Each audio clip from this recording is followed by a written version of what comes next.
ئەم کاتە و هەموو کاتێکی ژیانتان شاد بینەرانی خۆشەویستی تەلەڤیزیۆنی کۆمەڵە زۆر خۆشحاڵم لەگەڵ هاوڕێی هاوکارم ئەمیر دووبارە ئەبینەوە میوانی ماڵەکانتان بۆ پێشکەشکردنی بەرنامەکەی خۆتان واتە بەرنامەی ئێمە و بینەران. زۆر سپاس چاوان لەلای میشە و سڵاوتان لەبێت عزیزان و خۆشەویستان، هیوادارم کە لە هەر کوێیەکەن ساغ و سڵامەت بن و مەجالیە وشتان هەبێت تا کۆتایی بەرنامەی ئەم هەفتەیەش بینەر و بیسەرمان بن. هەر لێرەوە دەست پێ دەکەین چاوان بابەتەکان پێشەوەی کە ناوبڕ بدەین بابەتێک بخێنینەوە. ئێستا کە ئەمە پێکەوە قسە دەکەین هەڕەشەی دەوڵەتی ئیسرائیل بۆ هێرشکردنە سەر ئێران لە تۆڵەی هێرشی موشەکی کۆماری ئیسلامی هەمولایەک ئاگادارن هەروە بەردەوامە. ئایا ئەم هێرشە دەکرێت یان نا؟ ئایا هێرشێکی سنووردار دەبێ یان نا؟ جارە بۆ ئێمە ڕوون نییە. لە بنەوە زۆر دەست لە کاردایە کە بەر بە شەڕێکی بەرفراوان بگیردرێت، بەڵام ئەوەی ڕوونە ئێستا سێبەری شەڕێکی ماڵوێرانکەر باڵی کێشاوەتە سەر ڕۆژهەڵاتی ناوەڕاست بەگشتی و ئێران بە تایبەتی. بەڕاستی با پرسین خەڵکی ئەم ناوچەیە بە ئێرانیشەوە شایستەیە و جۆرە کارەساتن؟ دەبێت تۆزێت دوور بکەوینەوە لە پرۆپاگەندەی لایەنەکانی شەڕ، چون هەمیشە وا بووە کە لایەنەکانی شەڕ بە کەیف و مرامی خۆیان مەیدانی شەڕ دیزاین دەکەن. کۆماری ئیسلامی هەوڵ ئەدات ئەمریکا و ئیسرائیل بکاتە بەرپرسیار و خۆیان وەک بێت تاوان و لە بەرەی حەق نیشان بدات. بەڵام پێویستە ئەم ڕاستیە دووپات بکرێتەوە کە کۆماری ئیسلامی لایەنێکی چالاکی شەڕخوازی لە ناوچەکەیە. زۆر کەس لە ئێران بەم قەناعەتە گەیشتوون کە تا ئەم دەسەڵاتە زیندوو بێت ئاشتێکی بەردەوام ممکن نییە. بەڵێ ئەمیر زۆر ڕاستە. لە لایەکی تریشەوە ئەوە ئیسرائیل بە پشتیوانی ئەمریکا و ڕۆژاوا بۆ داپۆشینی شەڕخوازیان و هەموو ئەو جنایەتانە کە لە غەزە کردویان و جێکەن مەیدانی شەڕ ژۆرێکی سەر بە قۆڵی تۆ دیزانەکەن وەکو ئاماژەت پێ کرد و خۆیان بەرهەق دەزان گۆیان لە وڵات و خەڵکی خۆیان دیفاعکەن. ئەمڕۆ شەڕی ئیسرائیل و ئەمریکا لەگەڵ ئێران دیارە بەسراوەتەوە بە ناکۆکی بەردەوامی ئیسرائیل و فەلەستین کە بابەتێکی لە مێژینەیە و چارەسەر نەکراوە. ئێستا پرسیار ئەوەیە کە بۆچی ئێران بووەتە لایەنێکی ئەم شەڕە؟ وەڵامی کۆماری ئیسلامیەوەیە گۆیە بۆ بەرگری لە گەلی ستەم لێکراوی فەلەستینە. بەڵام ئەمیر ئایا دەبێ باوەڕ بەم وەڵامە بکەین؟ نا، ئەسڵەنجی باوەڕ نییە.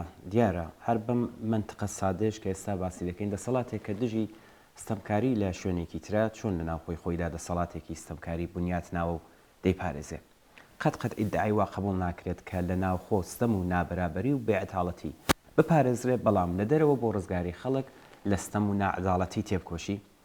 گومان لەوەدا نییە کە داکۆکی لە مافی خەڵکی فلستین بۆ مەبەستێکی ترە.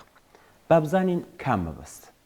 ئەمریکا هەوڵدەدا ڕۆژهەڵاتی ناوەڕاستێک دابڕێژێت کە گونجاو بێت بۆ گەڕانەوەی هێژبوونی لە کێبەرکێ لەگەڵ جەمسەرەی چین و رووسیا. ئیسرائیل بۆ پێشخستنی ئەم استراتیژە لە ڕۆژهەڵاتی ناوەڕاستە کاراکراوەتەوە. کێشەی ناوچەکە دەبێت لەم چوارچێوە جێنوستراتیژیە گەورەیەدا تێبگەین. کەوابوو بە بڕای ئەمە دژمنایەتی ئیسرائیل و ئەمریکا لەگەڵ ئێران لەبەرەوە نییە کە کۆماری ئیسلامی داکۆکی لە خەڵکی فلستین دەکات، بەڵکو لەبەر بوونی کۆماری ئیسلامیە.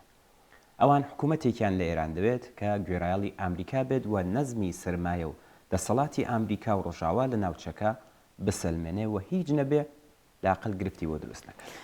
ئەمیر من وە لە قسەکانی تۆ حاڵی بووم کە ئێستا ئێمە لەگەڵ شەڕی دووبەرەی ئەمپریالیستی لە ناوچەکە لە ڕێگای هاوپەیمانیانیان ڕوبەڕووی. ئەگەر ئەم لێکدانەوەی بەگشتی قبول بکەین دەتوانین بێژین کۆماری ئیسلامی یان بەرێکی بەهێز لە ناو دەسەڵاتی کۆماری ئیسلامی چۆن کۆماری ئیسلامی یەکدەست ناڕوانێتە کێشە ناوخۆی دەرەکیەکان داهاتووی خۆی بەسوەتەوە بە ئەم ململانێ و بە پاڵدانەوە بە بەرەی رووسیا و هاوپەیمانانی بەنیازە جێگا و شوێنی خۆی لە ناوچەکە لەم ڕێگایەوە قایمتر بکات.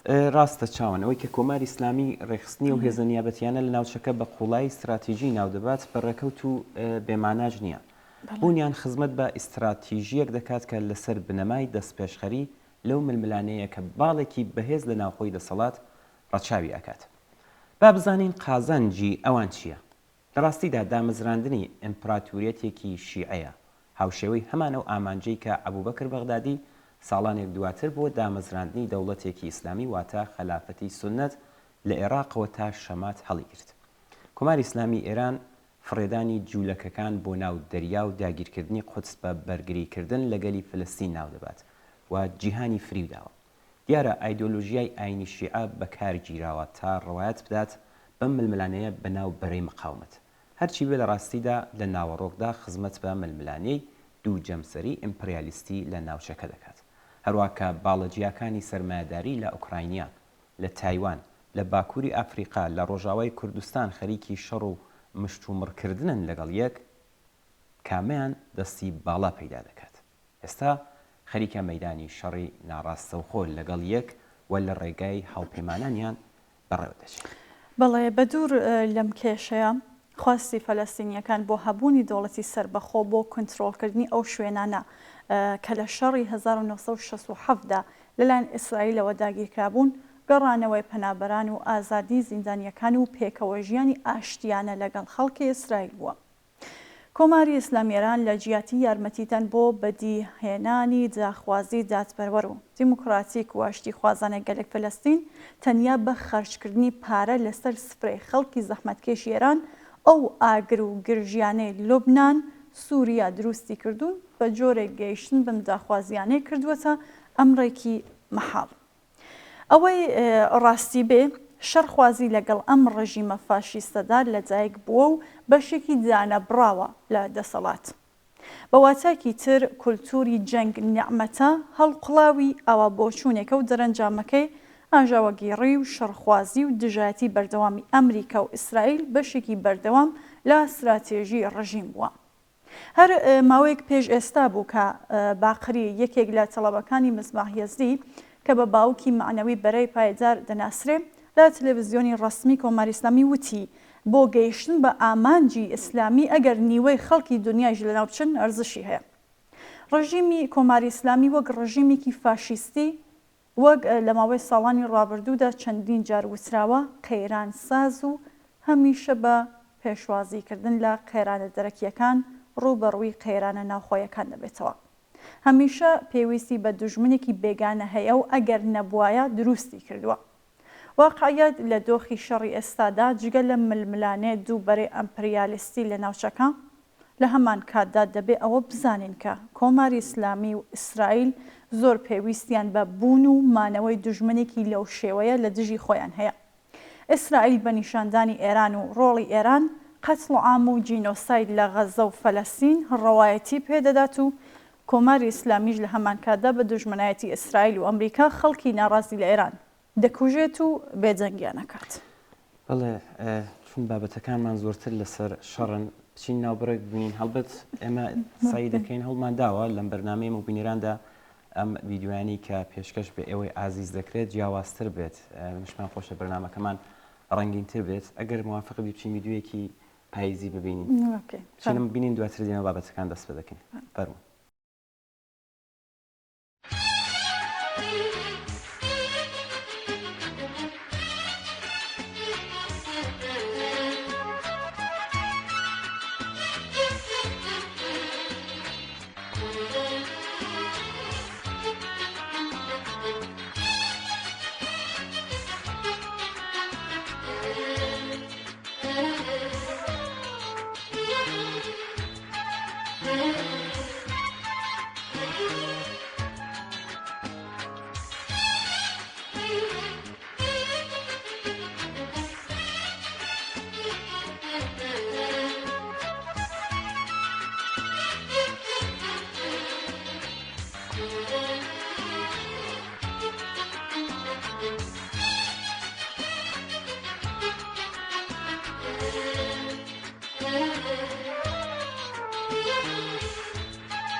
چاوان ئەو باسی کە لە سەرەتای بەرنامەکەدا خوێنمانەوە بۆ بینەرانی ئازیز چەند لایانی تری هەیە کە دەبێت ئاماژیان پێ بکەین.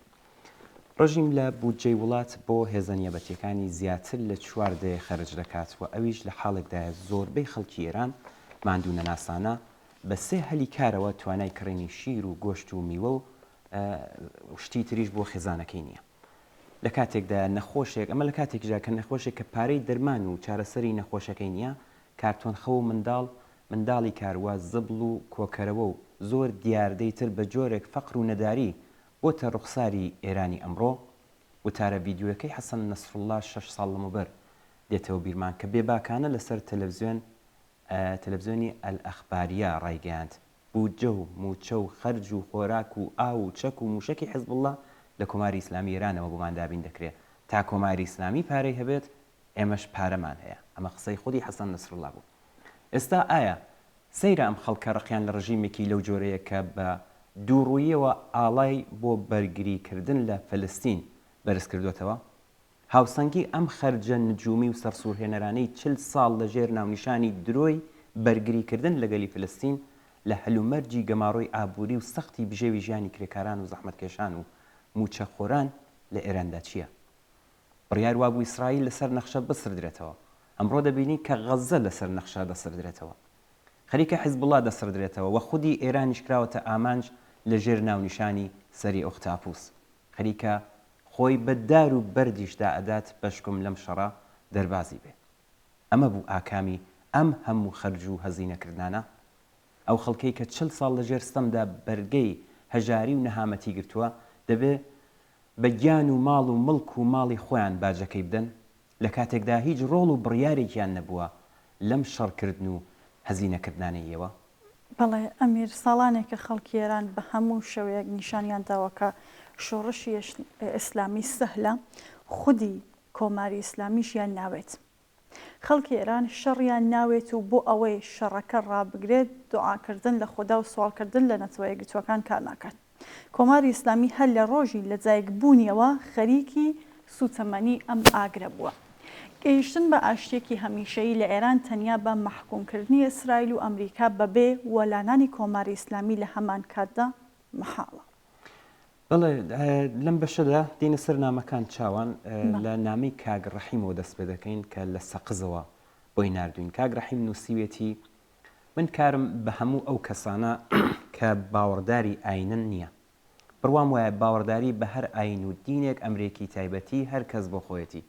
بەڵام من کارم بەو کەسانەیە کە خوداوەندیان فەرمانی خوێن ڕەشتن ئەدات. دەمێ بڵم من ئەو خودایە کە فەرمانی بە ئەشکەنجە ئازار و کوشتنی کچان و ژنان ئەدات ناناسم. من ئەو خودایی کە فەرمان بە کۆمەڵ کوشتکردنی نەیارانی ئەسەد لە سووریا ئەدات تا ژنان و منداڵان پیر و جوان بکوژن ناناسم. من ئەو خوداوەندەی کە بڕیاری دەسەڵاتی گروپێکی بچووک بەسەر زۆرینەی خەڵک ئەدات کە لە ژیان و مافیان بێبەری بن ناناسم. لەجیاتی ئەوە باوەڕم بەوەی کە خەڵک نابێت لەسەر باوەڕ و عەقیدەیان لەسەر داوایان ئەشکەنجە بدرێن وا زیندانی بکرێن. باوەڕم وایە کە سەروەت و سامانی وڵات دەبێت لە خزمەت ژیانی خەڵکدا بێت. هەژاری نابێت بەسەر خەڵکدا داسەپێ و هەزار خەڵک نەکوژرێن بۆ ئەوەی ماوەی دەسەڵاتی کەمینە درێژ بکەنەوە. بەڵێ کاگ ڕەحیم هەروەها نووسیویەتی هەر ئەو کاتەکە حەزبۆڵای لوبنان یارمەتی بە شەر ئەسەدیدا بێ بەزایەنە خەڵکی هەژار و ناڕازی سووریەی بە هاوکاری ئێران و رووسیە کۆمەڵکوش کرد لە چاو خەڵک کەوت. جەنایەتەکانی ئەو گروپە وای کردووە کە خەڵکی لوبنان کاتێک بنکەکانی حەزبۆڵا بردومان دەکرێت شایی دەکەن و بایخی پێنادەن. لەو ڕۆژەوە کە حەزبۆڵا وەکو پیادە نیزامی کۆماری ئیسلامی لەهات پشتیوانی جەماوەری لەدەستدا.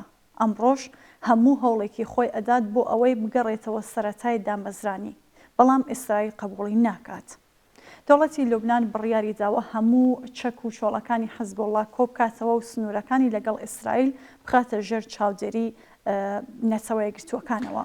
بڵێ لەم ڕۆژانە کە ناوچەکە ئالۆزە و کۆماری ئیسلامی تووشی سەرسوورمان بووە خەڵکی ئێران دەڵێن چەند جار وتمان پارەی خەڵک بۆ سیاسەتە شکەست خواردووەکانتان سەرف مەکەن. چەند جار وتمان لە پێناو سیاسەتەکانتان بۆ مانەوە لە دەسەڵات خەڵک لە هەژاریدا ڕامەگرن. وتمان وڵات بۆتە وێرانە زۆربەی خەڵکی ئێران لە هێڵی هەژاریدایە. چەند جار وتمان خەڵک تەنیا ژیانێکی ئاسایی و پاراستنی حرمەت و کەرامەتیان دەوێت. چەند جار وتمان لەگەڵ خەڵکدا ڕق و قینکردن مانای نییە. بۆ گوێتان نەگرت؟ ئایا خوداکەتان وتی بە موشک و چەک و چۆڵ سەردەکەون؟ بەڵام بە پێچەوانەوە بینیمان کە شکست لە دوای شکست بوو بە نەسیبتان. لە هەمووی ئەم ماوەدا باوەڕی ئێمە بە پێچەوانەی ئێوە هەست و سۆزێکی فراوان بە ژیان بوو. عەشق بە ئینسان و پاراستنی کەرامەتی مرۆڤەکان بوو. بەڕاستی ئایا خودای ئێوە وتبووی کە بە ترس و نیگەرانی و دڵەڕاوکێت دەتوانن دەسەڵاتان بپارێزن؟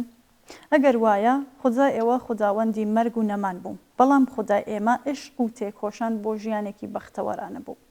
ئێمە بەهەشتمان لەسەر گوێ زەوی دەویست. بەڵام خوداکە ئێوە تەنیا بەڵێنی بەهەشتی درۆی نیەدا. خەونێکی ناڕوون و نادیار. ئێمە لە دەنگی بۆمب و تەقینەوە بێزار بووین. بەڵام خودای ئێوە شەڕ و کاولکاری بە نیعمەت دەزانی و بەسەر لاشێ خەڵکدا قاقای پێکەنینی دەهات.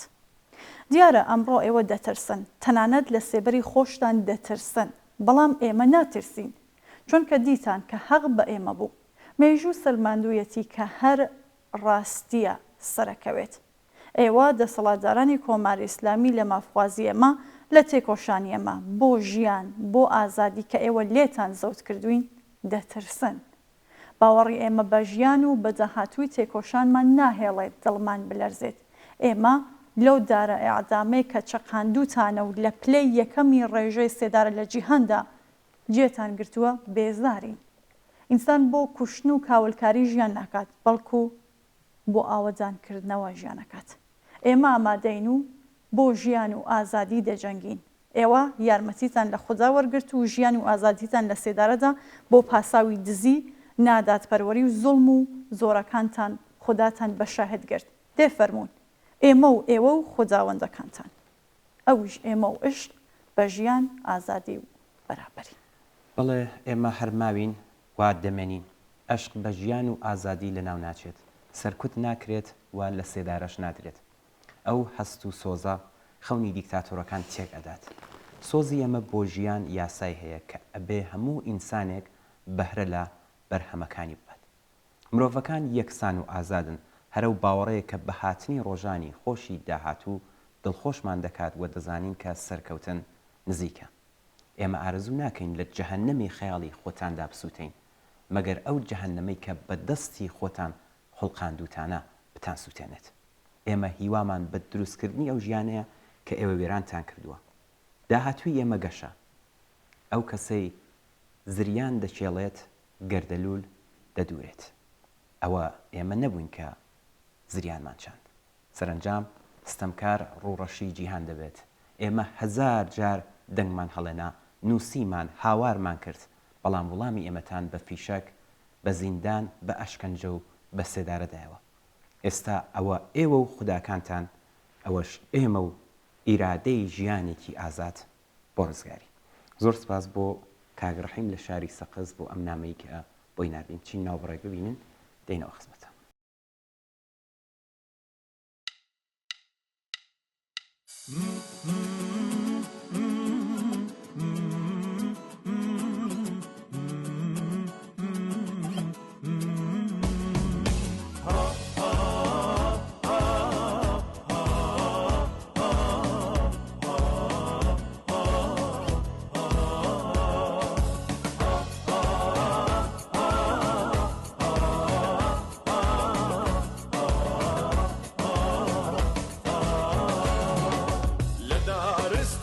فرش برین بو توری زمان پر لقین بو لدارستان فرش برین بو توری زمان پر لقین بو جینا چلی در برو بو لگل تورا برو رو بو جینا چلی در برو بو لگل تورا برو رو بو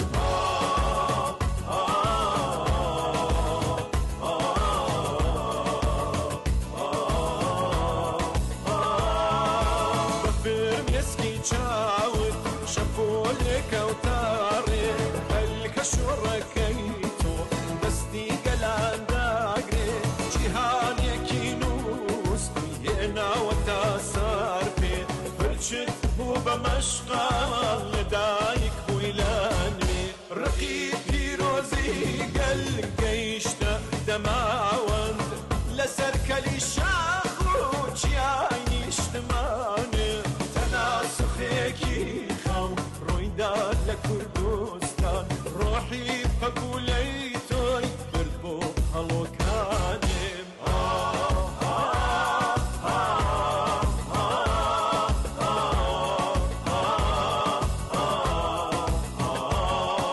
زارۆژت پیرۆز بژینای کوردستان کوچی مەفرد بە خێرتەواری شاخان کوچی مەفرد ڕەمزی ڕقی پیرۆزمانە یەک ئازادی بۆ ژن یا مەرگ و نەمانە یا مەرگ و نەمانە ژن ژیان ئازادی ژن ژیان ئازادی ژن ژیان ئازادی ژن ژیان ئازادی ژن ژیان ئازادی ژن ژیان ئازادی ژن ژیان ئازادی ژن ژیان ئازادی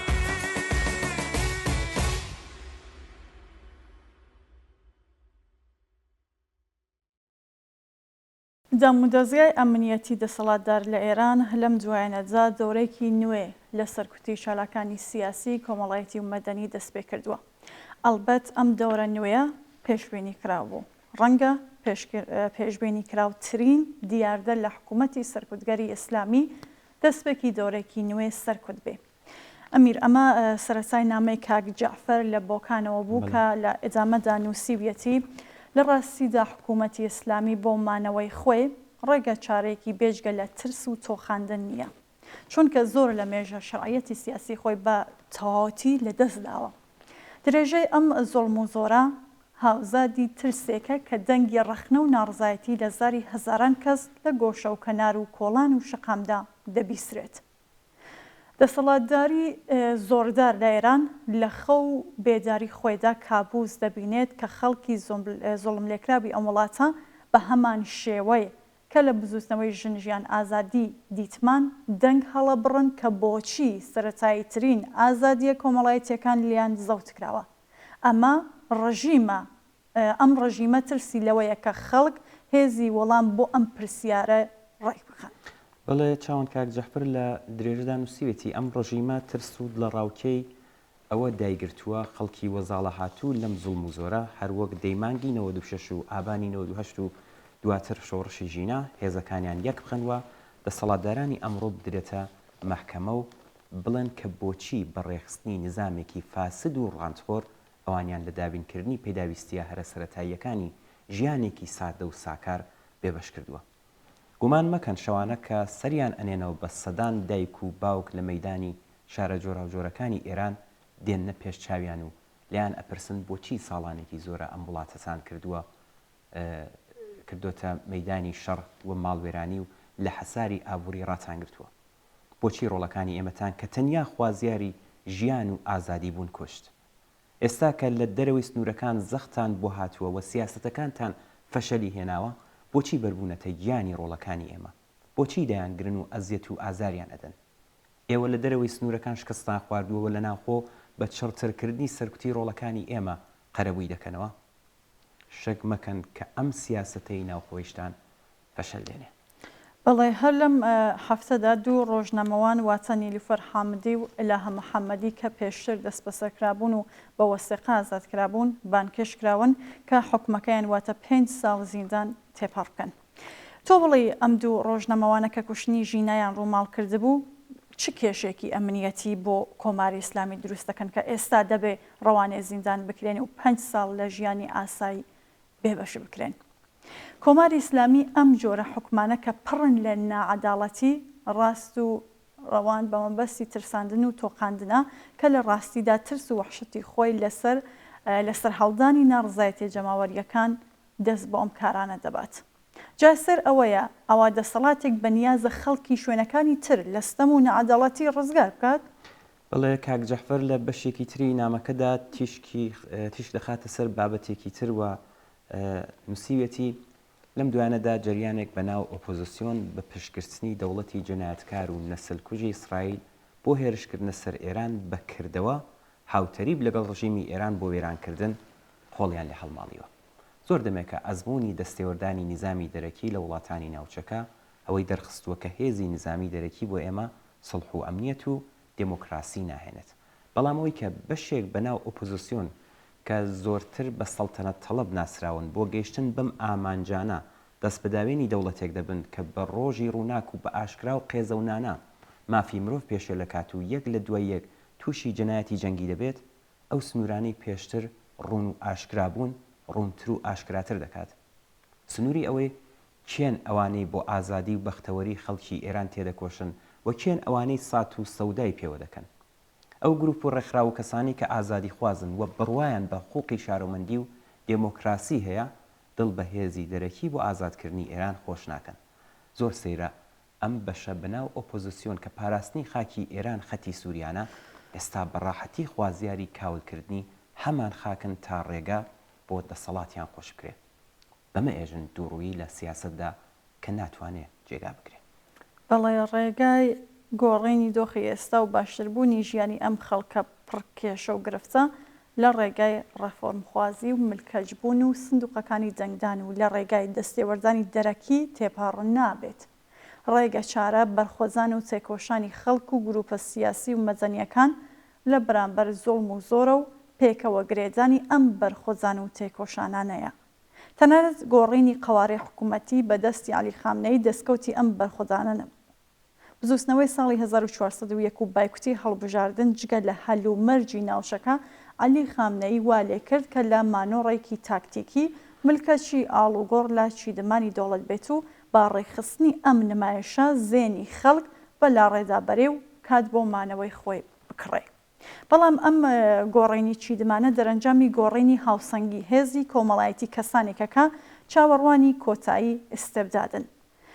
من پێم وایە درێژێ بەرخۆزانی مەدەنی خەڵکی ئێرانە کە دەتوانێت ئەم سیستمە بگۆڕێت بۆ دەسەڵاتێکی جەماوەری کە تیادا ئینسانەکان چارەنووسی سیاسی خۆیان بەدەستی خۆیان دیاری بکەن.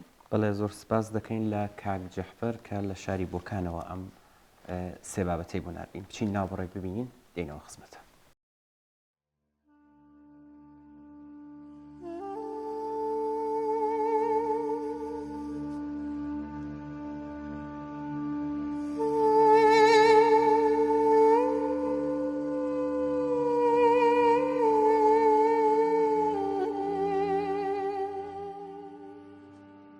شعری منی ژن لە نووسینی سەرگۆڵ بێتووشی.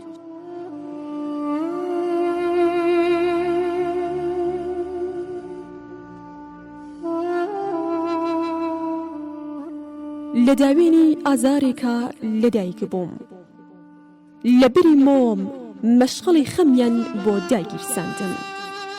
هەر ئەو شەوەی چاوم پشکوت لەبەر چاوان، بەڵێ لەبەر چاوانی نێرینەی خێڵەکەمە بووم بە ئاوێکی سەرەڕۆ، بووم بە مەترسی بۆ نامۆز. هەر لەو کاتەدا یارێکیان بۆ دیاری کردم، هاتن و لەبێن گوێم وتیان ئیتر تۆ لەمە دووە یار و هاودەمی بێبەختی. لەگەڵ گەورەبوونمە هەستم دەکرد ئەرێ خۆ وایە تەنیام و هیوام کەمە، ئەوەی خەریکە ژیانم دەتەنێ خۆ هەر بەڕاست ناوی تەمە. بەڵێ منی تەنیا بڕیارمدا لە سەفەرێکدا بۆ ناو دەروونم و دەرونی هاوڕەگەزەکانی وەک خۆمدا لە کەناری عەشق و هیوا لەنگەر بگرم. بڕیارمدا هەرگیز لە تاریکە موتڵەقەکان نەسڵمەوە. ڕۆشتم و بە کەندەڵانی گوناح و شێتیشدا هەڵکشم. لە ڕێگادا پەپولە و دایک و تەمەن و فرمێسک و تاسانم دیت، ئەوانیش هەموو مێی نەبوون.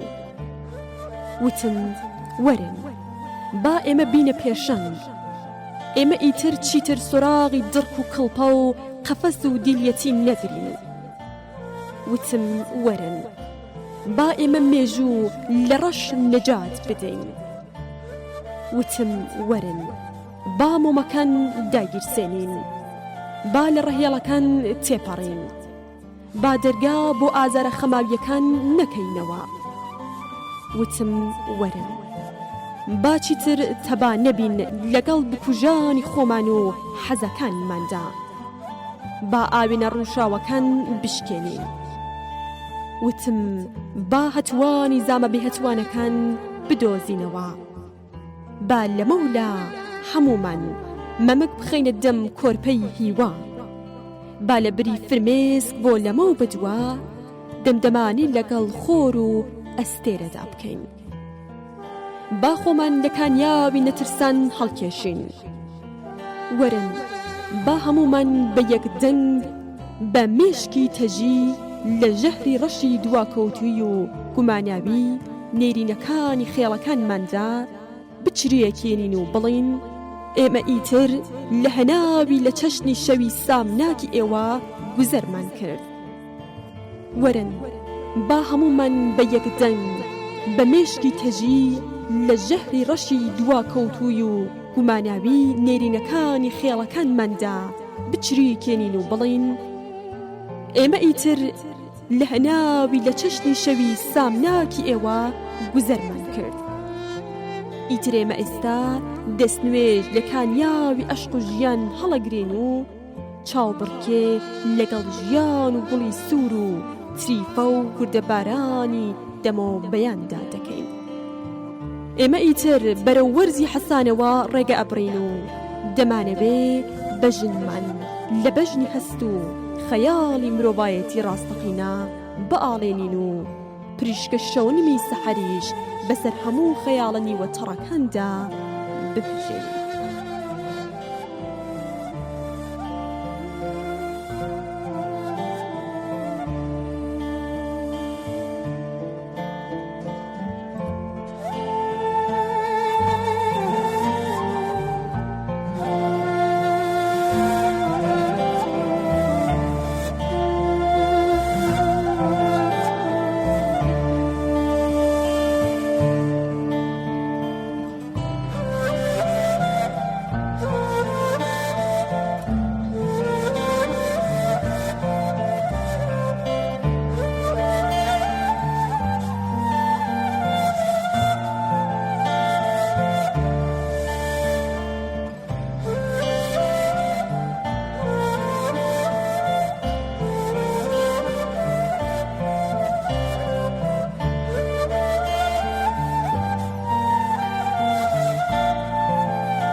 هەر لە پەیوەندی لەگەڵ بانکێشتی دوو ڕۆژنامەوانی جوان بۆ زیندان بابەتێکی کورتم لەبەردەستەکە هاوڕێ ڕێزان لە پاوە نردوێتی.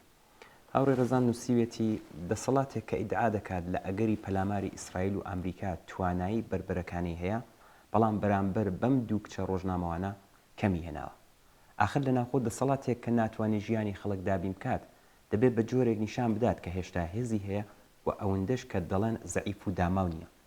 ئەوە نیە دەتوانێت کەس بگرێت زیندان بکات، ئەوە نیە دەتوانێت کەس ئەشکەنجە بکات و لە سێدارە بدات. بەڵێ هەروەها هاوڕێ ڕێزان نووسیویەتی ئیسرائیل هێرش بکات یانە ئەمریکا یارمەتی بدات یانە موشکەکانیان لە بیابانی چۆڵ بدرێ یانە یەکشت معلومەکە ئێلا هەونیلوفەری ئێمە لە زیندان نامێنەوە. بەم کارە دەسەڵاتی کۆماری ئیسلامی نازانێت چ ڕق و بێزاری لە خۆی لە نێو کۆمەڵگە ئێران پەرە پێدات. نازانێت چه ئاورێک لە ناخی لاوانی ئەم وڵاتە بەرئەدات. نازانێت کە خراپتر لە ئەگەری موشکەکانی ئیسرائیل چاوەڕێیان دەکات. کاتێک خەڵک هیوایەکیان بە باشبوونی دۆخەکە نەمێنێ، کاتێک بزانن دەسەڵات سیاسەتەکانی تا ئێستای کە جگە لە سەرکوت و داسەپاندنی بێمافی نەبووە درێژە پێدات، دیارە ئاکامەکەی دەبێتە بڵێسەساندنی ئاوری ڕق و بێزاری کە موشکی ئیسرائیل بەلایەوە بە حیساب نایە.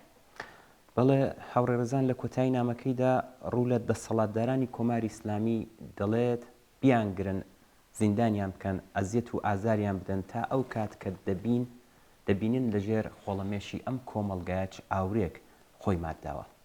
وا دیارە شۆڕشی ژینا ئێوەی نێناوەتە سەر عەقڵ کەوا بوو ئیدامەی بدەن. زۆر درەنگ ناخێنێ، یەکتر دەبینینەوە. بەڵێ ئەمێرە کاتێک شەڕ دەست پێکات هەر کەس بە جۆرێک لەم شەڕەدا بەشداریەکات. سیاست مەدارەکان بڕیار ئەدەن و کەرەسەی شەڕ دابینەکان، سەرمایەدارەکان پارە ئەدەن و خەڵکی فەقیر و هەژاریش ڕۆڵەکانیانەدەن. کاتێکی شەڕ تەواو دەبێ هەر کەس بە ئەندازێ بەشداری لە شەڕ ئیستفادە لە ئاکامی شەڕ دەکا. سیاست مەدارەکان لەسەر مێزی وتوێژ پێدەکەن و دەستی یەکتر دەگوشن و دەسەڵاتی خۆیان قایم دەکەن. سەرمایەدارەکان قیمەتی کەلوپەلی پێوی زیاد دەکەن تا پارەکانیان بۆ بگەڕێتەوە و بەڵام لەم نێوانەدا خەڵکی فەقیر و هەژار دەبێ بە دوای گۆڕی منداڵەکانیاندا بگەڕێن. ئەمە قانونی شەڕی نێوان باڵەکانی سەرمایەداریە. ئەم قانون و ئەم دابەشبوونە کۆتایی نایەت تا ئەو کاتێک کە شەڕی باندەکانی سەرمایەداری بۆ بەدەستهێنانی دەسەڵاتی زۆرتر و سەرمایە زۆرتر کۆتایی پێنێت. ئەم قانونە خەریکە لە پێشچاوی هەمومان جارێکی تر دووپات دەبێتەوە، بۆیە دەست بەجێ دەبێت کۆتایی پێبێ. بەڵام کۆتایی بەشەڕ کۆتایی کار نییە. ئیشی ئێمە ئەوەیە دەسەڵاتێک کە لە پێناو قازانج و بەرژەوەندی خۆیدا ئینسانەکان قوربانی دەکات کۆتایی پێبێنین. بۆیە نا بۆ شەڕ هاوکاتە لەگەڵ نا بۆ کۆماری ئیسلامی. بڵێ زۆر سپاس چاوم منیش ئەگەر ئیجازە بدەیت پامێکی کورتم لەبەر دەستە کە ئەو پامەش بخوێنینەوە. ئەم پەیامە کە هاوڕێ سیمین نردوێتی دەڵێ لە ئێران بە پێچەوانی زۆر وڵاتی دنیا ئامبولانس بۆ سەرکوتکردنی خۆپیشاندەران ماشینی ئاگرکوژینەوە بۆ بڵاو پێکردنی خۆپیشاندەران، جەرسەقیل زۆر جار بۆ لە سێدارەدانی خۆپیشاندەران، ماشێنی پۆلیس بۆ بەستنی ڕێگای خۆپیشاندەران و دەستگای بڕینی ئاسن بۆ بڕینی قامکەکانی دەست ئیسفادەی لێ دەکرێت کەچی لەم نێوەدا تەنیا ئەنەرژی هەستەیی بە مەبەستی سڵح و ئاشتی دروست دەکرێت. سیر نییە ڕاستی وڵاتێکی سەیرە. سپاس بۆ هاوڕێسیمین بۆ پەیامە کورتەی کە بۆی نادین بچین دووبارە ناوبڕێک ببینین زودێنەوە خزمەتە.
بەڵێ ئازیزان لەم بەشەدا دێنە سەر نامەی کاکسمکۆ کە لە تەورێزەوە نووسراوەیەکی بۆ ناردینوە لەبەر گرنگی نووسراوەکە ئێمە لە دوو بەشدا دەیخوێنینەوە چاوان.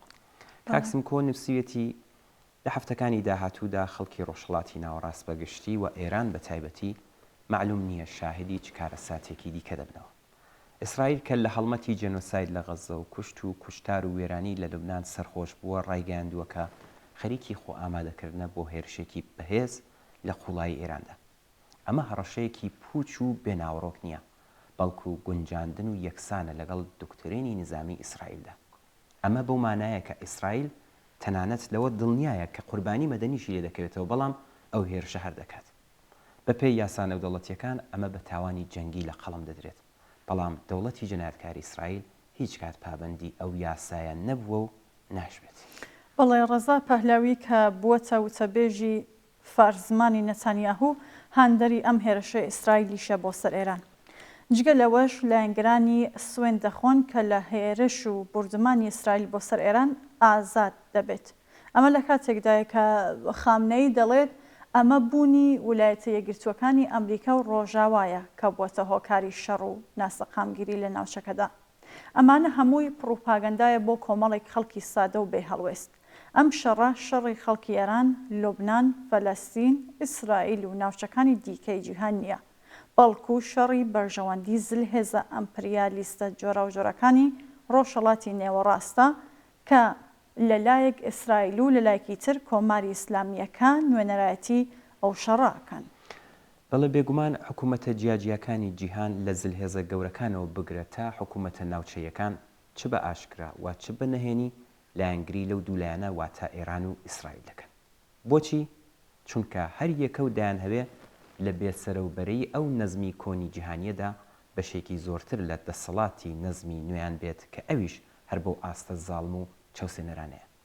بەڵام فاکتەری چارەنووساس بۆ داهاتوویەکی باش ئەوەیە کە خەڵکی هەموو وڵات بەگشتی و ئێران بە تایبەتی بۆ بەرژەوەندی خۆیان و بەرژەوەندی هاوبەشەکانیان لەگەڵ خەڵکی جیهان دژ بە هەردوو لایەن یەکگرتوانە ڕابوەستن و هەموو ئەو ڕەوتە سیاسی و سیاسەتانەی کە بۆ بەرژەوەندی سیاسی چینایەتیە شەڕەنگەزیەکانیان جەماوەری خەڵک دەکەنە قوربانی دەبێ ڕاتکەینەوە. ئەمیر پێشەوەی کە ناوبڕ بجەین با بەشی دووهەمی نامەکەی کاکسمکۆش بخوێنینەوە لە درێژەدا کاکسمکۆ نووسیوێتی خامنەئی لە وتاری ڕۆژی هەینی سێنزێ ڕەزبەر زاوتی دژمنی خەڵکی ئێران دژمنی خەڵکی فەلەستین و لۆبنان و یەمەن و میسر و عێراقیشە. دژمن یەکە بەڵام شێوازەکانی لە وڵاتە جۆرا و جۆرەکاندا جیاوازە. ئەم قسەی خامنەئی بە جۆرێک لە جۆرەکان ڕاستە چونکە خودی کۆماری ئیسلامی و ئیسرائیل بەشێک لەو دژمنە هاوبەشن کە شێوازی کاریان لە وڵاتە جۆرا و جۆرەکاندا جیاوازە. نێتانیاهو ڕایگەیاندووەکە ئامانجی لە پەرەسەندن و بەرفراوانکردنی ئەو شەڕە لە لۆبنان و ئێراندا پێکەنانی نەزمێکی نوێیە لە ڕۆژهەڵاتی نێوەڕاستدا کە بە وتەی نێتانیاهو لۆبنان و فەلەستین و ئێران لە بوونی کۆماری ئیسلامی و هێزن نیابەتیەکانی پاک دەکاتەوە و ئێران ئازاد دەکات و لە دوای ئەمانەش ئاشتی و خۆشگوزەرانی لە هەموو ڕۆژهەڵاتی نێوەڕاستدا بەرز دەبێتەوە. بەڵێ کاکسمکۆ لە درێژەدا نووسێتی 1 ساڵە جێنوساید لە غەزە هەروە بەردەوامە. ئەم جێنۆسایدە درێژەی 76 ساڵ دەسەڵاتی داگیرکاری ئیسرائیل بۆ سەر خەڵکی فلستین و خۆ هەڵدانێکە بۆ سەقامگیربوونی. لە ڕاستیدا ئەوە دژاتی لە نێوان حکوومەتێکی داگیرکەر بۆ سەر نەتەوەیەکی بندەستە. بەڵام ئالۆزی ئێستای لەوەدایەکە ئێستا لەگەڵ دوو ڕەوتی دیکە لە یەک تەنراون. یەکێکیان پەرەسەندنی کاریگەری بناژوخوازە ئیسلامیەکانە لە فلستین کە لە 30 ساڵی ڕابردوودا بە پشتیوانی کۆماری ئیسلامی خۆیان وەک خۆڕاگری لە بەرامبەر دژی داگیرکاری لە فلستیندا سەپاند و ئەوەی دیکەشیان ڕێکەوتی هەردووی ئەمانەیە لەگەڵ دروستبوونی گرەیەک لە نەزمی جیهانی سرمایه‌داری ئیمپریالیستی کە ئێستا جیهان تێدا دەشیت. بەڵێ کشمەکەش و ململانە نێوان کۆماری ئیسلامی و ئیسرائیل هیچ پەیوەندێکی بە پشتیوانی لە نەسەوەی بەشمێنێت و چۆساوی فەلەستینەوە نییە. هەڵبەت ململانەیە نێوان ئیسرائیل لەگەڵ ئێرانیش هیچ پەیوەندێکی بە ئازادی خەڵکی ئێرانەوە نییە. حەقیقەت و جەوهەری ئەم ململانیە ڕوونە. ئەوەی کە بەکام دروشم و ئایدۆلۆژیەک ئەم دژمنایەتیە بەرەو پێش دەبن. هیچ کارێک لەسەر حەقیقەتی بابەتەکە و هەروەها ئەنجامەکانی ئەو شەڕەدا نابێت. ئەو بانگەشەیە کە هەردوو لایەن بۆ خڵەتاندنی خەڵک دەکەن بۆ بەرەو پێشبردننی تاوانەکانیانە. بۆیە هەم ئیسرائیل و هەم کۆماری ئیسلامی لە هۆڵی ڕیزبەندی خەڵک لە نێوان خۆیاندان. نێتانیاهوی فاشیست بەڵێنی ئازادی دەدا بە خەڵکی ئێران و خامنەی فاشیستیش بەڵێنی ئازادی دەدات بە خەڵکی فەلەستین تا بەو جۆرە هەندێک کەس بۆ ئیسرائیل و هەندێک کەسیش بۆ کۆماری ئیسلامی هورا بکێشن. بەڵێ لێرەدا پرسیار ئەوەیە بۆ کێ و بۆچی دەبێ هورا بکێشن ئەم خەڵکە ببورن. هورا بۆ ئیسرائیلێک کە لە جێنۆسایددا سنوورەکانی تێپەڕاندووە و ئێستاش هەڕەشە دەکات کە تاران وەکو غەزە و لوبنان لێ دەکات، یان هورا بۆ کۆماری ئیسلامی کە بۆ کۆماری سێدارە ناوزەت کراوە و ئازادی ژنانی ئێران بە کێشەیەکی ئەمنی گەورەتر لە ئیسرائیل و ئەمریکا دەزانێت و گەنجان و لاوان بەدەستی بەتاڵ لەسەر شەقامەکان کوێر دەکات و زیندانەکانی پڕن لە باشترینەکانی ئەم وڵاتە و کرێکاران لە قوڵایەکاندا دەنێژێت. دەرەنجامی هەمووی ئەمانە ئەوەیە کە کەسەکان تا فێری ئەوە نەبن لە پشت هەر یەک لەو بەڵێن و لێدوانانە، هەر یەک لەو دەربڕینە ئەخلاقی ئاینی سیاسی و کۆمەڵایەتیانەدا بە دوای بەرژەوەندی چین و تۆیژە جیاوازەکاندا نەگەڕێن هەمیشە دەبنە قوربانی خۆفریدان لە سیاستدا.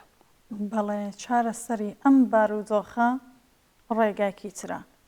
ڕێگایەکیان سەبارەت بە کۆماری ئیسلامیە کە هەر ئەوەیە و ناتوانێت داهاتوویەک جگە لەوانە پێشکەش بکات. ڕێگایەکی تر جگە لەوەیکە دەبێتە مەیدانی ڕوبەڕووبوونەوەی تۆپخانەی ئەمپریالیستیەکانی وەک چین و رووسیا لە کێبڕکێ لەگەڵ ئەمپریالیستی ئەمریکا و ئیسرائیل شتێکی تر نییە. ڕێگایەکی دیکەیان سەبارەت بە داهاتووێک کە ئەمپریالیزمی ئەمریکا و ئیسرائیل و ئۆپۆزیسیۆنی دەستی ڕاستی کۆماری ئیسلامی بەتایبەت کە خۆیان لەگەڵ جناحی فاشیستی ترامپ و کۆماری خوازەکاندا دەبینەوە شتێکی تر نییە. ڕێگاکی دیکە ئەوەیە کە جگە لە مژینی دوادڵۆپی ژیانی سروشت و خەڵکە کە بە ناوی سرمایه‌گوزاری دەرەکی دەچێتە خزمەت دەستگای سەرکوت و هەڵاواردنی کۆماری ئیسلامیەوە شتێکی تر نییە. بەڵام ڕێگایکی تریش هەیە.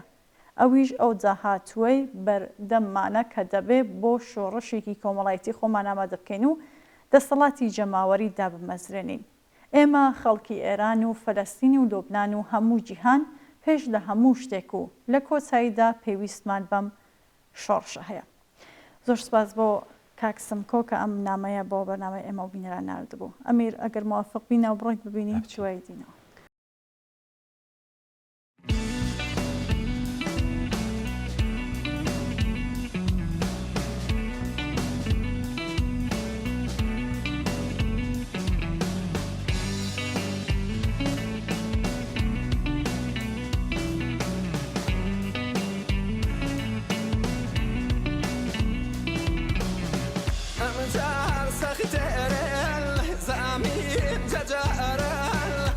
جار سخترال زعيم جارال صومي او دايم عزيز شوني قاسي معراني صومي او دايم عزيز شوني قاسي معراني امان بمغرجي سخمي نار نجي بيرو ما شو كم عزيز كدره وبيرنجي بيرو ما شو كم عزيز كدره وبيرنجي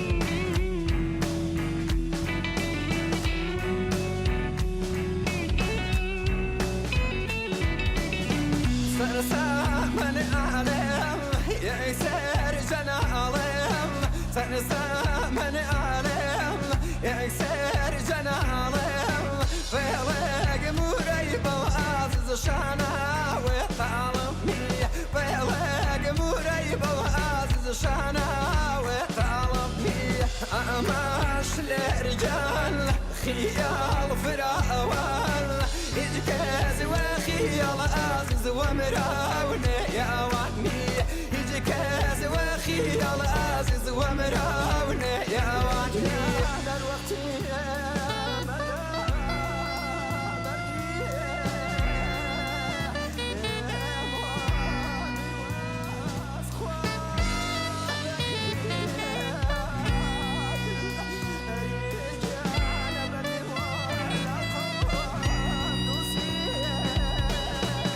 أمال خرا أمال شعيني ونما أمال أمان خرا أمال شعيني ونما أمال ورزوبة بي وعزز باليمين وراماني قواني وغاري عزز تازي وبراماني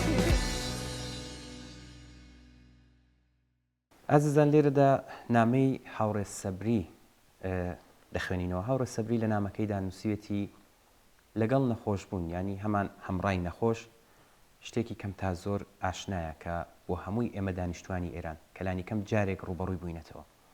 کاتێک دەچینە هەر نەخۆشخانەیەک چ گشتی بێت چ تایبەتی پەیوەندی بە هەمڕاهی نەخۆشەکە دەکەن و لیستێکی درێژی پێدەدەن بۆ ئەوەی کارەکانی بەڕێوە بات. لە هەڵکردنی قۆڵی نەخۆشەوە بۆ وەرگرتنی نمونەی خوێن تا بردننی نمونونەکە بۆ تاقیگە، یارمەتیکردنی نەخۆش بۆ چوونە حەمام، هاوڕێتی شەوانە، بردننی نەخۆش بۆ رادیۆلۆژی و ئەندۆسکۆپی و چەندین ئەرکی ترکە هەمویان لە سەرشانی هەمڕاهی نەخۆشەکەیە دادەنرێت. لە ڕاستیدا لەو ماوەی نەخۆش لە نەخۆشخانەیە هاوڕێی نەخۆش واتە هەمان هەمڕای نەخۆش وەک ئەو وایە کە یەکێک لە کارمەندەکانی نەخۆشخانەکە بێت، بەڵام هەمومان دەزانین نەک هەر هیچ حەق دەستێک وەرناگرێت بەڵکو پارەی خواردن و جێگای خەویشی دەبێ بدات. بەڵێ سەبری هەروەها نووسیویەتی ئەم دۆخە کە سەبارەت بە هاوڕێی نەخۆش باز دەکرێت ڕێک نیشانەی شکستی سیستمی پزیشکی و تەندروستی وڵاتە کە توانایی پێشکەشکردنی خزمەتگوزاری پێویست بۆ نەخۆشەکانی نییە، چونکە بەشێکی بەرچاو لە خزمەتگوزاریە خوازراوەکان لەلایەن هاوڕێی نەخۆش پێشکەش دەکرێت. و لێرەدا ئەو پرسیارە دێتە ئاراوە، ڕۆڵی کادری پزیشکی بە پزیشک و پەرستار و هێزە خزمەتگوزاریەکان و ئەوانی تر چییە؟ لەوەش خراپتر ئەوەیە کە لە هەندێک حاڵەتدا هەر ئەو هاوڕێ نەخۆشە کە چەند ئەرکێک ئەنجام دەدات سوکایەتی و گاڵتەیان پێدەکرێت. لەلایەکەوە بە بەردەوامی بانگی دەکەن بۆ ئەوەی کاری جۆراوجۆر بکات و لەلایەکی تریشەوە ئەگەر هەمان هەمڕا پرسیارێک کار یان داواکاریەکی هەبێت ئاوا سەرزەنشت و تاوانبار دەکرێت. هاوڕێ نەخۆش ناچارە بە ئەنجامدانی زۆر شتی پەیوەست بە نەخۆش، بەڵام مافی ئەوەی نییە لە پشت دەرگای ژووری نەشتەرگەری بوەستێت، لە ژووری فریا کۆچن بمێنێتەوە، لە ڕاڕەوەکەندا بڕوات، پرسیار لە پەرستارەکان کات یان دەست لە هەر شتێک بکات. بازێ پزیشکێک نەک هەمویان ئەوەندە لودبەرزن کە هاوڕێ نەخۆش معەزەب دەبێت شتێکیان لێ بپرسێت. ئەمە زۆر پێشاتووە، بڕاستی بۆ خۆشم هەتا پێشاتووە و لە بنەڕەتدا هەرگیز نابێت بشنە ناو چوارچێوەی ئەو پزیشکانەوە، وەک ئەوە وایە کە هێڵی سووریان بڕی بێت. بەڵێ زۆر ڕاستە ئەمەی کە هاوڕێ سەبری باسی دەکات، بەڵام پرسیار ئەوەیە کە هەمڕای نەخۆش لەکوێدا لەم بوارە فراوانەی چارەسەرکردن و تەندروستیدا پێناسە دەکرێت و لە بنەڕەتدا بۆچی دەبێت حازر بێت. ئەگەر بڕیارە بەشێک لە کاروباری نەخۆشەکە هەمڕا ئەنجامی بدات، ئەیڕۆڵی کارمەندی پزیشکی چییە؟ و لەوەش گرنگتر مافی ئینسانی هاوڕێی نەخۆش بۆ مانەوەی چەند ڕۆژێک یان هەفتەیەکە لە نەخۆشخانەیە لە خواردنیانەوە تا شوێنێک بۆ حەسانەوە خەوتن چییە؟ لە هەموو ئەمانە خراپتر ئەو هاوڕێی نەخۆشە کە لە گوندێک یان شارێکی دوورەوە هاتوۆتە تاران و هیچ پەناگا و خزم و کەسیکارێکی نییە و شەو ڕۆژ لە نەخۆشخانە دەبێ بسوورێتەوە. ئەم هاوڕێی نەخۆشە کە بڕیارە هاوڕێ و هاوسۆزی نەخۆشەکە بێت، ئێستا لەگەڵ چەندین خەم و ناڕەحەتێکی زۆردا دەناڵێنێت. ئەمەی کە گێڕامەوە هاوڕێ سەبری دەڵێ گەشەیەک لە سیستمی سڵامەت و تەندروستی لە کۆماری ئیسلامی. ئەمەش لێرەوە زۆر سپاسی هاوڕێ سەبری دەکەین کە نامەی زۆر بەجێ بوو و هیوادارین بینەرانی عەزیزیش بە دڵیان بووێت. بەڵێ دەست خۆش ئەمیر، کاک محەممەد حوسەینزادە نووسراوەیەکی هەیە کە دەقاودەق لەلایەن ئێمەوە تایید ناکرێ، بەڵام سەرجەم هەندێک خاڵی سەرنجڕاکێشی تیادا کە پێمان باش بوو لەم بەرنمەیەدا بخەینە دیدی بگنەرانمان. کاک محەممەد دەڵێ بە بۆچوونی من هەر کەس کوژرانی زیاتر لە 40,000 خەڵکی فەلەستین لە ماوەی 1 ساڵدا تێکەڵ بەو شادی و خۆشحاڵیە دەکات کە لە لاوازبوونی کۆماری ئیسلامی وەک یەکێک لە دەوڵەتە داگیرکەرەکانی کوردستان و بەگشتی لاوازبوونی ئەوەی پێدەوترێت بەرەی مقاومە کە بەشێکیان دەستیشیان هەبووە لە دژایەتی کورد و کوردکوژی هەیەتی، بیر لە دیوە ترسناکەکەی تری ئەو کوشت و کوشتارەی فەلەستینیەکان ناکاتەوە. تاکی کورد هەیە ڕەنگە تونتر لە جووەکان تێکڕا هەموو فەلەستینیەکانیش بە زەبڵ و پۆڵخەوات ناودەبات و تەنانەت ئەوەش ئەو کوشتارەی پێباش نەبێ بە لایەنگری بەرەی مقاومەت دەزانێت. بێ ئاگا لەوەی لە سیستمی جیهانی دەوڵەت تەوەردا هەموو نەتەوە بێدەوڵەتە بێدەنگەکان بە زەحمەت وەک مرۆڤ سیر دەکرێن. خۆ ئەوەش نییە بڵێ کورد وەک نەتەوە پرۆژە و سیاسەتێکی ڕوونی هەیەکە لانی کەم دڵخۆشە بە لە نێوچوونی فەلەستینیەکان جێبەجێ بکرێت. بەڵێ کاک محەممەد لە درێژەی وتارەکەیدا نووسیوێتی دیارە من لە ڕوانگەیەکی ئاینی و تەنانەت لە ڕوانگەیەکی ئەخلاقیشەوە ناڵم، بەڵکو لە ڕوانگەیەکی پوختی سیاسیەوە پێم وایە دۆخی فلستینی ئێستا لانی کەم ئەو چواروانە یان ئەو چواروانیان و بیرهێنایەوە بۆ کورد تێدایە. یەکەمیان لە سیستمی دەوڵەت تەوەردا لە هەر کات و ساتێکدا ئەگەری ئۆپەراسیۆنێکی کوشەندە خوێناوی و مەرکێنەر لە دژی نەتەوەی بێدەوڵەتەکان و تەفروت و ناکردنیان هەیە. نەتەوەی کورد وەک نەتەوەیەکی بێدەوڵەت دەبێت لە دوورە دیمەندا ئەو تایبەتمەندی سیستمی جیهانی وەک هەڕەشەیەکیش لەسەر خۆی بینێت. هەر هیچ نەبێ یەکێک لە زەقترین گلەی و گازندەکانی ئەندامانی کۆمەڵگەی کوردستان ئەوەیە دانیکەم لە سەردەمی ئۆپراسیۆنی ئەنفالدا کەوتنە پەراوێزی بەرژەوەندی زلهێزەکان. خاڵی دووەم لە سیاسەتی نێونەتەوەیدا زۆربەی کاتەکان مافەکانی مرۆڤ دەکەونە پەراوێزی بەرژەوەندی استراتیژیەکانی وڵاتان. لە کۆتاییدا بەرژەوەندیەکانان کە سیاسەتی دەرەوەی وڵاتان دیاری دەکەن نەک مافەکانی مرۆڤ. خاڵی سێهەم شێوازەکانی جێبەجێکردنی مافی دیاریکردنی چارەنووس جۆراوجۆرن، بەڵام نمونەی فلەستین جارێکی تر سەلماندی دامەزراندنی دەوڵەت لەسەرەوەی هەمویان و گونجاوترینیانە. دەوڵەت کارامەترین و بەهێزترین کەرەسەی دەستەبەرکردن و گەرەنتیکردنی مانەوەی نەتەوەیە. لە چارەنووسی سوورپێستەکانی ئامریکاوە تا چارەنووسی فلەستینیەکان دەیان نمونوی تر هەن کە پێمان دەڵێن نەتەوەی بێدەوڵەت بەردەوام مەترسی و هەڕەشەی پاکتاوکردنی لەسرە. خاڵی چوارم، ئەگەر سیستم و پێکهاتەی سیاسەتی جیهانی بە بنەما بگیرێت هیچ زەمانەتێک نییە ئەگەر داگیرکەرانی کوردستان لە سات و کاتێکدا دەست بدەنە کۆمەڵکوژی کورد سیستمی نەتەوەی نێونەتەوەی و وڵاتانی زلهێز لەوەی زیاتر بۆ فلستینیەکانیان کرد بۆ کوردی بکەن. بۆیە هەمیشە باشە دەرفەت و هەڕەشەکان پێکەوە ببیندرێت.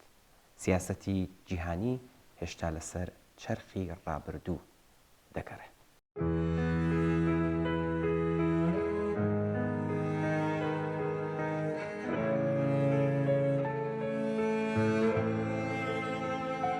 Spark in the night, a young heart silenced too soon.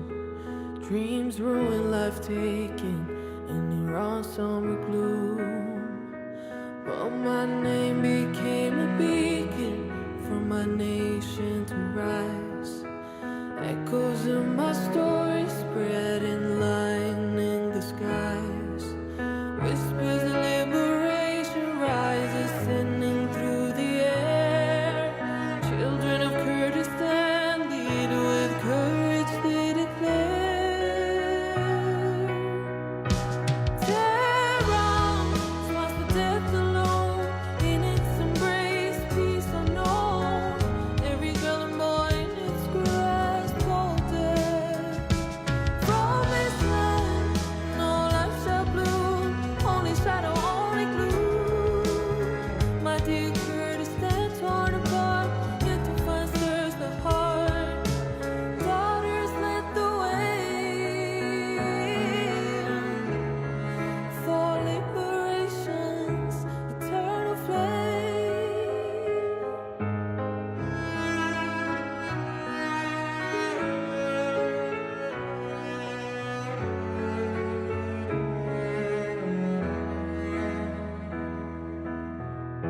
They try to hide our tears, veil trees in mournful shades, broke waters and heavy chains, strangle roads where silence lays.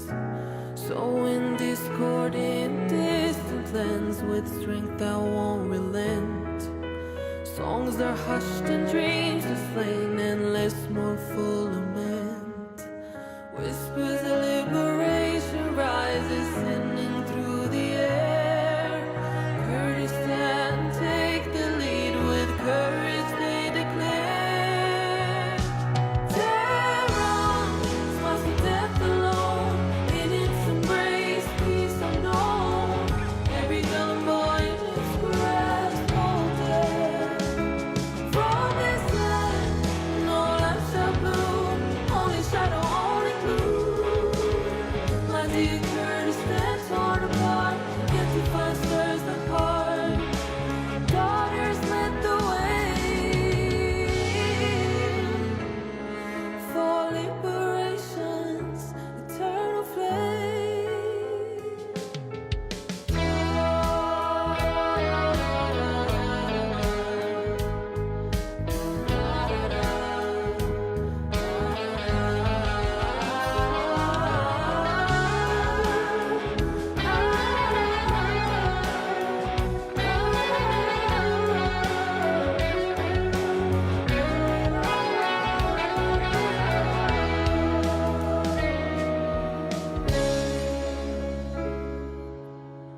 In the quiet sorrow sways, our hearts beat a mournful tune.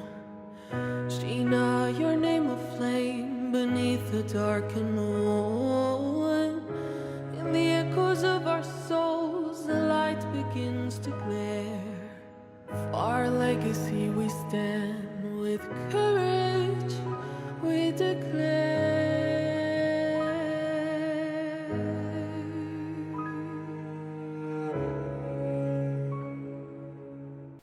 زۆر بەجاخەوە ئەگادار بووینەوە کە مەلا عەبدولواحید تەمجیدی خەڵکی گوندی خنخنە لە ناوچەی نەغەدە کۆچی دوایی کردووە. کاک عەبدولواحید برای هاوڕێی گیانبەختکرد و دکتۆر محەممەد تەمجیدی کادر و پێشمەرگەی خۆشەویستی نێو ڕیزەکانی کۆمەڵە بوو کە لە ساڵی 1362 لە شەڕ لەگەڵ ڕژیمی کۆنەپەرستی کۆماری ئیسلامی لە گوندەکانی قەڵاتە و زەلیلان گیانی بەخت کرد. بەلا عەبدولواحید کەسایەتیەکی دڵسۆز و خۆشەویستی خەڵکی ناوچەکە بوو. بەداخەوە ماوەیە بوو تووشی نەخۆشی بوو و بۆ هەمیشە دڵە گەورەکەی لە لێدان دەکەوێت و ماڵاوایی یەکجاری لە ژیان دەکات.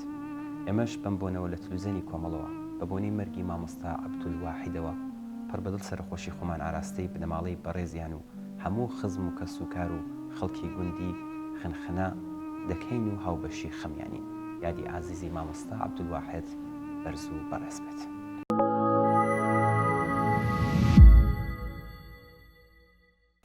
بەڵێ عزیزان و خۆشەویستان بەم جۆرە گەیشتینە کۆتایی بەرنامەم هەفتەیە ئێمە و بینەرانی سپاس بۆەوەی کە تا ئێستا لەگەڵمان بوون. دووبارە چاوەڕێی نامە و ئیمەیل و پەیوەندی تەلەفۆنی ئەوەین بۆ هەرچی زۆرتر ڕازاندنەوەی بەرنامەکەی خۆتان حتمەن پەیوەندیمان پێ وگرن و ڕاوەچوونەکانتان باس بکەن. ماڵەوە.